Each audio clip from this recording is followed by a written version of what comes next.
नासिन चूंडको जे higher secondary school जे मरमती कम में मुबैना तौर नाक़िस मटीरियल इस्तेमाल थियण खिलाफ़ शागिर्द ऐं उस्ताद सरापा एहतजाज बणियल आहिनि। एहतजाज बाबति तफ़सील ॾिसूं था पीराणे साहिल बमरे जी हिन रिपोर्ट में।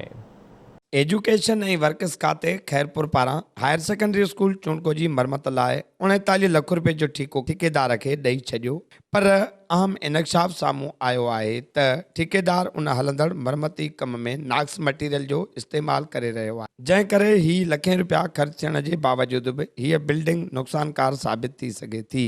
उन महिल ख़िलाफ़ हायर सेकेंडरी स्कूल चूंडको जे शागिर्दनि पुरज़ोर एहतजाज कयो। एहतजाज कंदे हुननि आला अख़्तियारनि खां घुर कई त हिन मामले जो नोटिस वठी मयारी क़िस्म जो कमु करायो वञे। हायर सेकेंडरी स्कूल चूंडको जे प्रिंसिपल उस्ताद क़ाइमुद्दीन सहतो ऐं गस्टा नारे जे सदर उस्ताद मोहम्मद मलूक भंभरो बि सख़्त शिकायतूं कंदे ऐं आला अख़्तियारनि खां घुर कंदे चयो आहे त हिन मामले जो नोटिस वठी हिन स्कूल जो मरमती कमु जेको आहे मयारी क़िस्म जो करायो वञे। वधीक चयो त शागिर्दनि उस्तादनि ऐं मिस्त्रियुनि सां ॻाल्हि ॿोल कयूं, उन्हनि जो छा चवणु आहे। हले पियो सही न आहे, जेको लोह वठी आया आहिनि लोह बि बेकार आहे, सीमेंट बि सही नथा हणनि, न पाणी था हणनि।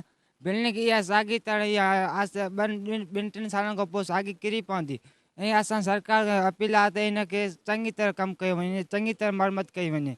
असां चऊं था अॻु में इहा छत हिन जी जेके खालूं लहनि पियूं, हाणे जीअं मथां हुकूमत जे तरफ़ां जेको ठीकु आहे हिन छत खे ठाहिराइण जे लाइ, ऐं हाणे तव्हां ॾिसो था पिया जे छत हाणे ठाहिराई अथनि ऐं छत ईअं अहिड़ी सूरत हाल में ठाहिराई अथनि, न कोई हिनखे पाणी लॻल आहे ऐं सीमेंट बि सही न आहे। न आहियूं त पहिरें नंबर में त ठेकेदार असांखां कल्ह मां उन खां घुरी आहे एस्टीमेट, उहा मूंखे न ॾिनई।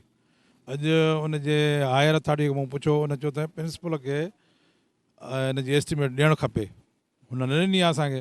उन ऐं ॿिए नंबर में जेको लोह ई खणी आयो आहे टीयर मां, असां मुतमिन हुउसि भई गार्डर जो वज़न जेको आहे मां सम्झां त 2 किलो खनि थींदो। कस मटीरियल पियो हले, असां हिन कम में बिल्कुलु मुतमिन जेको न आहियूं। प्रिंसिपल साहब जेको बि मौक़ो बि ॾिनो आहे असां उनजी बिल्कुलु मुकमिल तरह सां हिमायत कयूं था, छो त हीअ इदारा आहिनि, जेकॾहिं हिननि में बहितर कमु न थींदो त ज़ाहिर आहे बहितर शयूं जो अॻिते हली न थींदियूं।